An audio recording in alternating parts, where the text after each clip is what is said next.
إن ربك يعلم أنك تقوم أدنى من ثلثي الليل ونصفه وثلثه وطائفة من الذين معك والله يقدر الليل والنهار علم أن لن تحصوه فتاب عليكم فاقرؤوا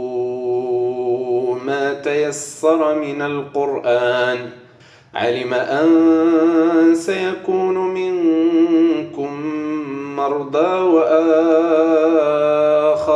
يضربون في الأرض يبتغون من فضل الله وآخرون يقاتلون في سبيل الله فاقرؤوا ما تيسر منه وأقيموا الصلاة وآتوا الزكاة وأقرضوا الله قرضا حسنا وما تقدموا لأنفسكم من خير تجدوه عند الله هو خيرا وأعظم أجرا واستغفروا الله إن الله غفور رحيم. بسم الله الرحمن الرحيم. يا أيها المدثر قم فأنذر وربك فكبر وثيابك فطهر والرجز فاهجر ولا تمنن تستكثر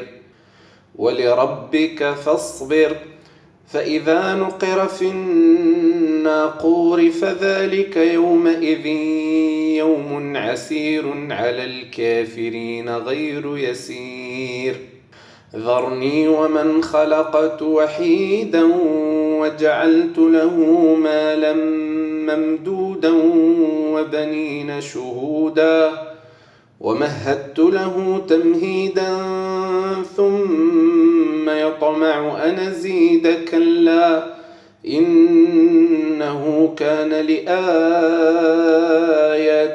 عنيدا سأرهقه صعودا إنه فكر وقدر فقتل كيف قدر ثم قتل كيف قدر ثم نظر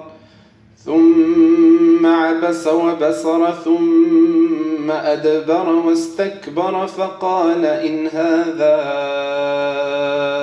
إلا سحر يؤثر إن هذا